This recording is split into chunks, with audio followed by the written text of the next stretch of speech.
Thank you for joining us for College Commons Week as we explore the next steps in the college admissions process. My name is Janine Coutu and I'm with the College Foundation of West Virginia. We are extremely excited to host our second annual College Commons Week event, an opportunity that allows us to work together with college campuses to help students navigate the college-going process. This afternoon, we are pleased to announce that a representative from the University of Charleston has joined us today for this webinar series. Joining us from the University of Charleston's Office of Admissions is Dr. Beth Wolf, the Executive Vice President of Enrollment Management. Thank you for joining us today for CFWV's new statewide initiatives. Through this initiative, we aim to help West Virginia students and families prepare for and transition to college. As I get ready to turn this presentation over to our presenter, I would ask that you use the chat box to ask any questions you may have throughout our time together this afternoon. Staff will address those questions and ensure that they are answered before we conclude today's webinar. This webinar is being recorded and will be made available on cfwv.com later this week. With that said, Dr. Wolf, welcome, and now I turn this webinar over to you. Thank you so much. And it's such a pleasure to be here for the second College Commons Week. Right before we got started, we were chatting about how last year we did the first one of these just as the pandemic was getting started. And for us to be here a year later and a year of experience like none of us have ever had, I think there's a lot of hope and a lot of excitement about some things starting to get back to normal. And at UC and on our campus here, we had our commencement just a week ago Saturday.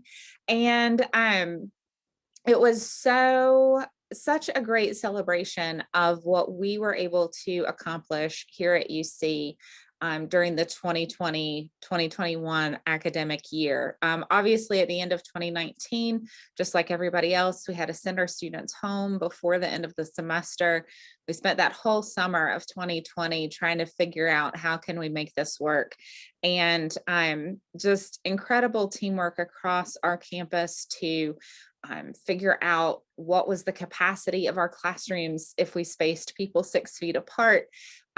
We implemented a new process called Flex Connect for our classes so that when students were in quarantine or isolation, they could still attend their classes remotely and not get behind, which was very well received by our students. In fact, they really appreciated having that access while we were still having in-seat classes. And that was another thing. Our residence halls were full of students. We did have some rooms set aside for isolation and quarantine that we did have to use in some rotation throughout the year.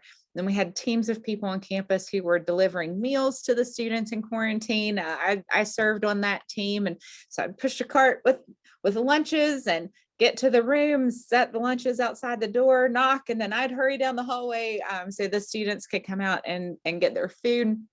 But it was really just a remarkable year on our campus of I think, community and working together and supporting and encouraging one another. And I'm excited about the things that 2021 is bringing, that's bringing us back to normal. But I'm also just really, it just is good to me to work on a campus that is so focused on our community and on our students. So for those of you who are planning to come to UC in the fall, or maybe you haven't 100% made your decision, and that's okay. We're going to talk about what you need to do between now and August to become a UC student. So hopefully you've already applied and been admitted. If you haven't, you can still do that on our website because we have rolling admissions. So ucwv.edu, there's an apply button at the top. And if you enter Wings Up on the last screen of the application, it will waive your application fee and you can apply for free.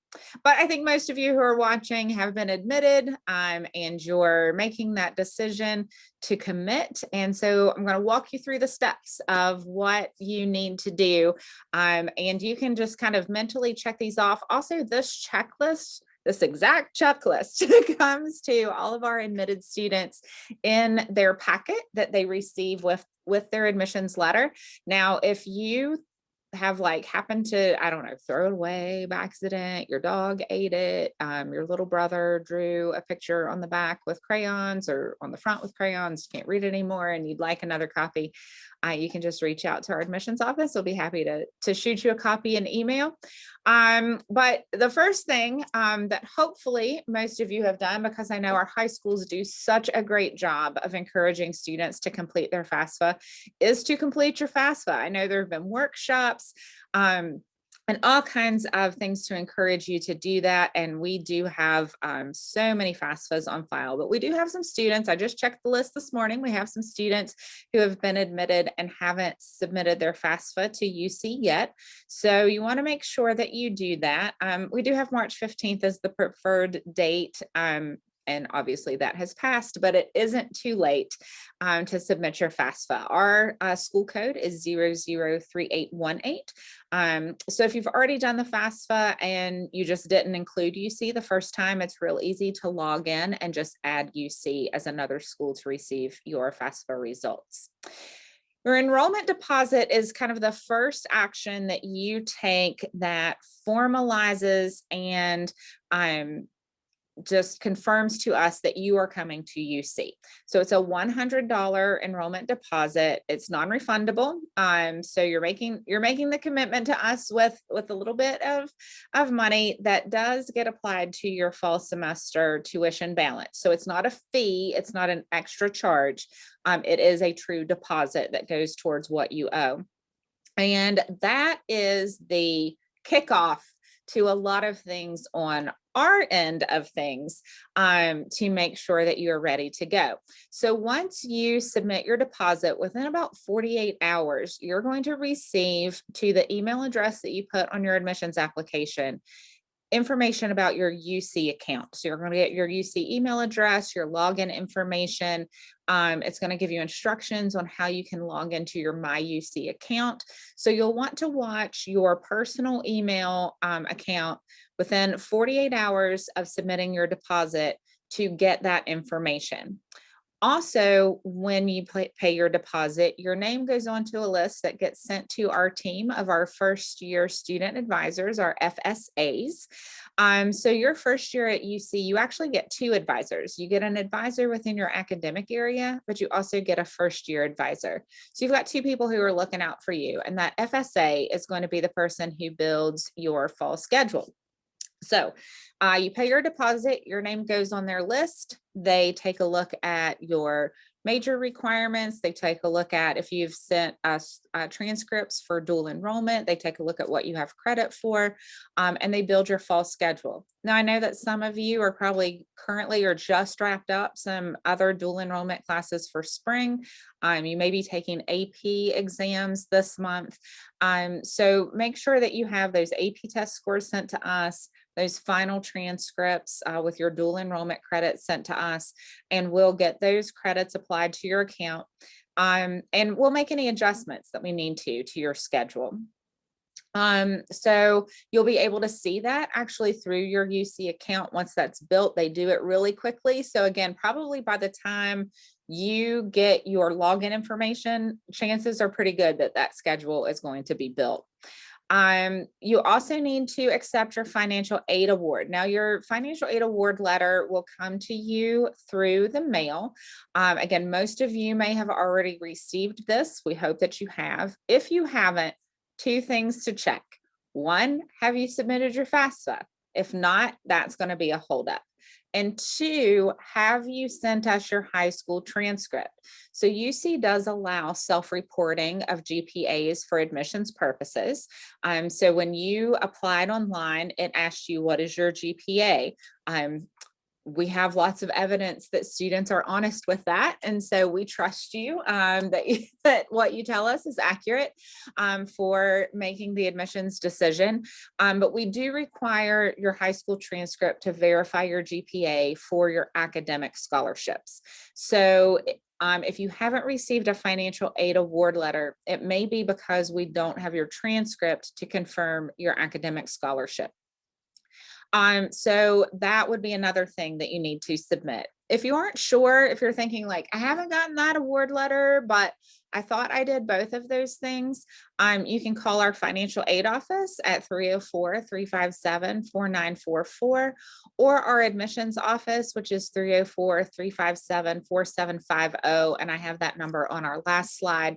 And somebody can check your file and let you know what the thing is that's missing that we need to make that happen. And so the next thing that you'll do is you'll register for Soar, which is our orientation program, student orientation, advising, and registration. That registration is currently open. So we have had students signing up, and we decided not to do an April Soar, but we have a May, June, and July Soar. So you'll want to register for that. You'll get lots of great information. It will also give you the chance to go over your schedule with an advisor. And we make sure that you are really just ready to rock and roll when you get here in the fall. So then the other thing that, or the next thing too, is to communicate with your advisor. So that FSA will be emailing you, as well as possibly Debbie Bannister, who's our director of first year advising. And so we want you to make sure that when they email you about your schedule, if you are currently enrolled or have just finished up some dual enrollment classes, or you're going to take the AP Calc exam, to let your advisor know that those credits may be coming, in the next month or so, because they can go ahead and not put that on your schedule and put something else in its place. But don't worry, if you are, say you're currently taking English Composition 2, a lot of places it's English 102. Here it's Communication 102. So let's say you're enrolled in that right now, or you just took the final last week.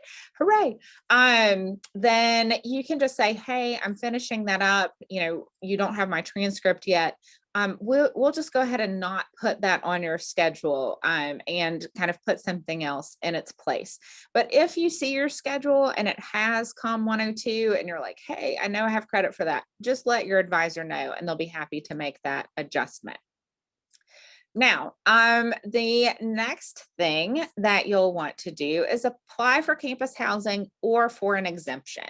So we do have a requirement that you live on campus unless you are commuting from your permanent residence within 50 miles of campus, or have other extenuating circumstances, and all of that information is available on our website. But you need to go into the housing application that will be accessible through your student portal, and either put in your housing application or put in your housing exemption request. So please don't assume that just because you live in Charleston and we know your address is Charleston, that then we know that you're going to commute. There's still a form that you need to fill out to kind of make that official. But that is available through the housing portal as well. And then if you're living on campus, you go in, you can select your room, the building, the room. If there's a person that you want to room with, if you have a friend that's coming with you, you can put them down as the person that you want to room with, and we'll make those assignments. Then you're going to attend the SOAR date that you registered for. So maybe later this month, or maybe in June or July. Then closer to the start of the semester, you're going to be able to check your account statement for the balance that you have due to the university. Now, we're going to take your tuition, any fees that you're assessed, your housing and meal plan if you're living on campus, and then we're going to start applying your financial aid, your academic scholarship. If you've received any additional UC scholarships for athletics, for band, for choir, for our Innovation Scholars Program, there's a number of additional scholarships that we award from UC. Applying your Promise Scholarship, your West Virginia Higher Education Grant, your Pell Grant, your student loans, whatever it is that you qualify for, we will have all of that posted to your account prior to the start of the semester. Now, keep in mind, for instance, with Promise, you may know right now that you're qualifying for Promise, you've met the GPA, you've met the test score. We don't have those lists yet, so we won't have that on your account, but please don't worry and think, oh, I'm not going to get it because it's not listed on my account. We have to get those lists from the West Virginia Higher Education Policy Commission, and those usually come a little bit later in the spring, early summer. If you have any concerns about things that aren't showing on your financial aid account, whether it's Promise or student loans, or you have any questions about that, please reach out to our financial aid office. And then make sure that you send us your final transcripts. We need that high school transcript after you graduate that has the graduation date and confirm that you graduated on it, and also transcripts for any college credit that you may have. So particularly with dual enrollment, sometimes students think, oh, well, that's on my high school transcript, but we have to have the transcript from the school that's granting the credit, whether that's Marshall, State, WVU, WVUP, Concord, wherever you've done your dual enrollment work, we need the transcript from that institution's registrar's office. And then once you've done all of those things, the only thing left to do is to come to campus and get started. And we will be starting our semester in August. And we are, again, very excited. We had, people were wearing masks. We had the chairs spaced out in the classrooms at 6 feet. We've actually moved them to a 3 feet distance for the summer. This year was remarkably as normal as I think we could have had, given the pandemic situation. So, we had students on campus, we had classes face to face. Our dining halls were open, our coffee tavern was open, our bookstore was open, everything was open and doing business just about as normally as can be, with masks and distancing and limitations as to kind of outside guests coming onto campus. So we're really excited about being able to kind of take that the next step further. And obviously, I'm continuing to do things that will keep everybody safe and keep infection to a minimum, but also having a really good experience for everyone on campus. So my last slide, I just wanted to give you the contact information for our admissions office. So 304-357-4750 or admissions@ucwv.edu. If you have questions, again, if you've lost your checklist of things to do and you want another copy, if you have questions about, whether we have received transcripts or your FAFSA, if you just need some more information to make that final decision, whatever it is that you need, we're happy to help you. So you can just send us a message or give us a call. We're open 8:30 to 5 Monday through Friday. We also have a chat function on our admissions webpage. So if you go to ucwv.edu/admissions, you'll see our chat box pop up, so you can ask us questions via chat. If you've signed up to get text messages, you can connect with your admissions rep that way. So lots of ways for you to get in contact with us if you have any questions or need anything. So we have a question in the chat about recreational activities available on our campus. Wow, where do I start? So of course, we have some very vibrant student organizations, everything from kind of pre-professional, major related organizations to political, social justice,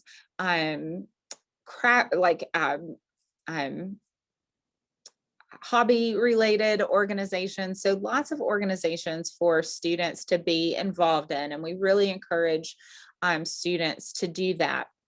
Of course, we have Division II athletics. So a lot of our students enjoy Going to games. We've been able to this spring allow for our outdoor sports, allow students to attend those sporting events, and they've really enjoyed being able to do that.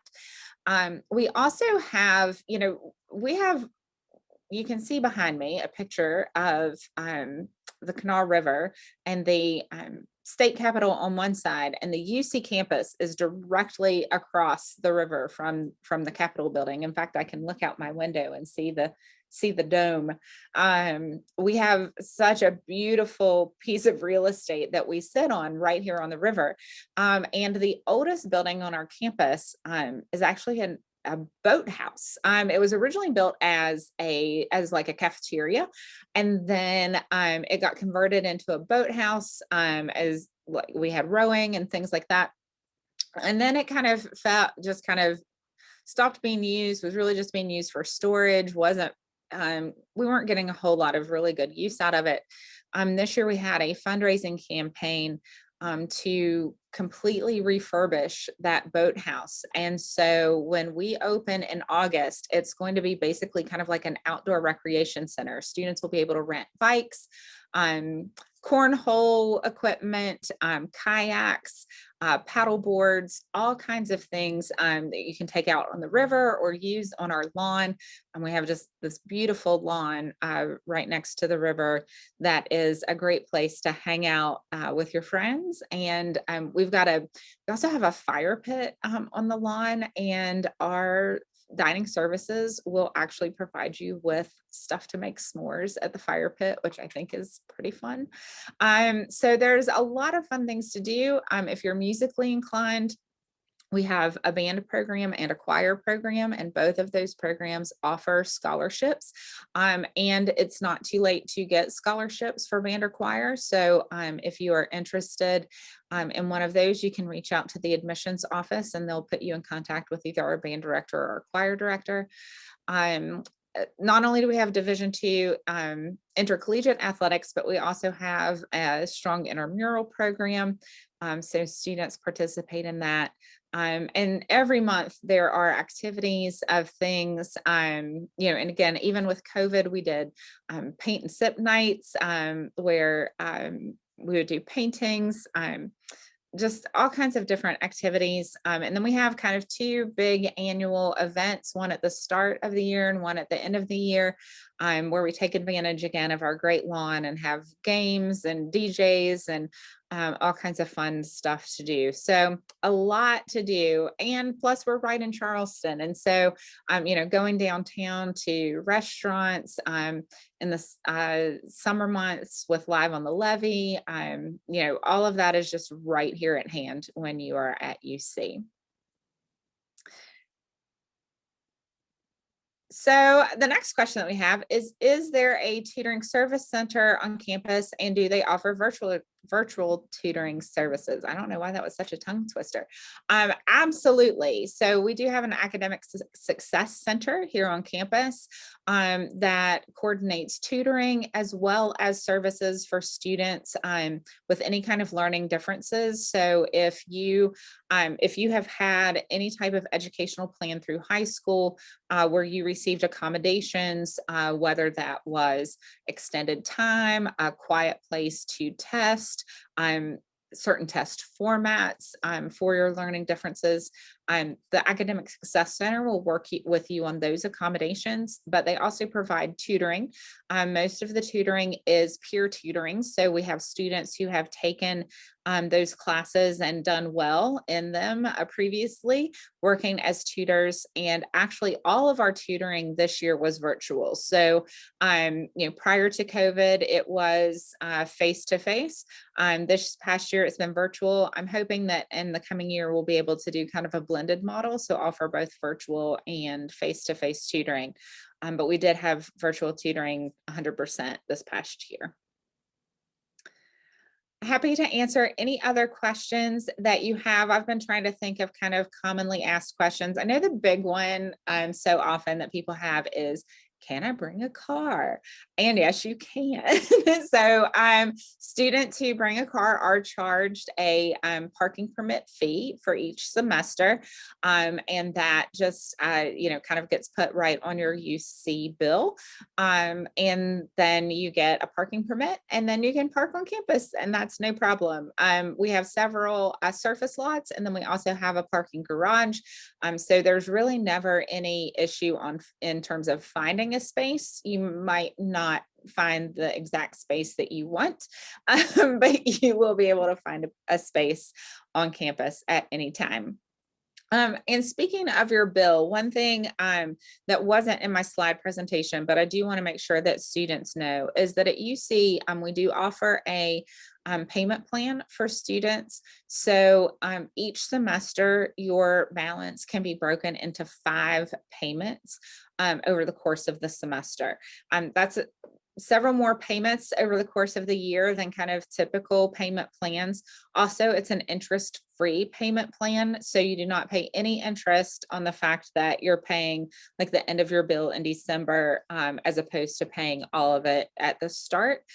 So that's one way that has been very helpful to students in terms of managing that cash flow of paying for your semester bill. There's also a question about, do we offer any work study positions for financial aid? Yes, we do participate in the federal work study program. And if you qualify for federal work study, that will be listed on your financial aid award letter. And then it's up to you if you want to accept that position or not. We have work study students all over campus, working in the library, in the mailroom, in financial aid, just, kind of all over campus. But then for students if you don't qualify for federal work study, there is student employment available as well in some offices on campus. So if you're interested in working on campus and you don't see work study on your financial aid award, then you'd want to reach out to our Career Services Center, and Dr. Travis Kale is the director of that program, and he'll be able to let you know about other opportunities that are either on campus or nearby with campus as well. Okay, are there any other questions that I can answer for folks today?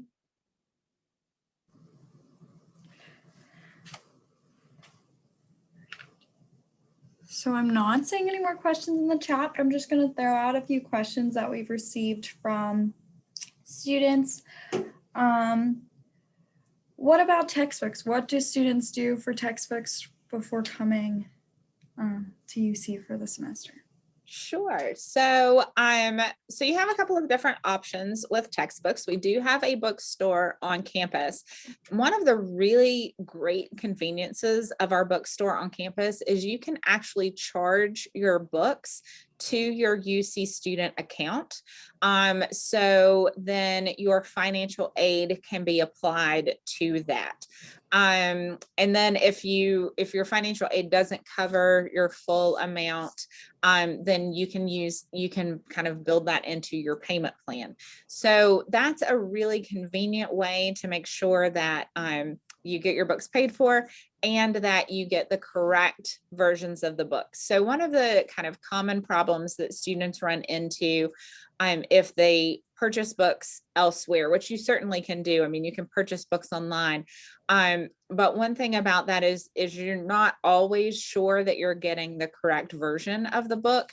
So if the professor is using like the 5th edition of the book and you order it online and end up with the 3rd edition, like your homework problems might not match up. There might be some content changes. I mean, I've seen sometimes the changes between versions are pretty minimal, and sometimes they're pretty extensive, like completely different order of chapters, which can just then be confusing. So we do encourage students to take a look at our bookstore and order their books and purchase their books there. But if not, you can get the books that you need off of the bookstore website. And then if you'd like to, shop around and order them other places, or, maybe you have a friend who was a freshman last year and you might see if you might be able to use some of their books from the previous year. And then I know you touched on a little bit about tutoring services, but what other type of academic services are available to campus, are available at UC, and what does advising look like? Sure. So advising, like I said earlier, you'll have as a first year student, you'll have two advisors. You'll have your major advisor who will be your advisor through all 4 years that you are here. But then you'll also have a first year advisor, and the first year advisors are really kind of very focused on that whole transition to college and to UC. So they are going to be in touch with you a little bit more about the whole transition. How are things going in terms of, going to class and studying and being prepared for those kind of things. So you've got two people kind of like automatically on your team for success when you get started. As I mentioned, for fall term courses, we will register you for those classes as soon as you pay your deposit, and then certainly work with you on any adjustments that need to be made. And then when it's time for spring registration, which will be in October, then you'll set up an appointment with your advisor, go talk to them. They'll take a look at the graduation requirements for your degree, and figure out, what is it that you need to take next. Many of our degree programs are laid out in 3-year tracks if you want to do that. Obviously, if you bring in a lot of dual enrollment credit, that makes it a lot easier to do. If you don't have any dual enrollment credit or AP credit, you're looking at a couple of semesters with pretty heavy course loads, but it is possible to do. And we do, recommend that for strong students who, especially if you'd like to go to graduate school, getting your undergrad done in 3 years saves you a year of time. It also saves you a year of tuition and fees and room and board. So it can save you a lot of money as well. So, so those are things that that you'd be looking forward to in terms of your spring registration. In addition to tutoring, also, our faculty are very accessible. They have extensive office hours. Our class sizes are very small. In fact, until last week, we had 3 large lecture halls in the building that my office is in. And right now you probably can't hear it, but I've been hearing the jackhammer. I'm working on those rooms and they're being converted. One won't be a classroom at all. The other 2, will have some classroom space, but they'll be smaller rooms. So we don't have any, 300 seat lecture halls that you're going to sit in as a student at UC. You're going to be in classes of 20 or smaller typically.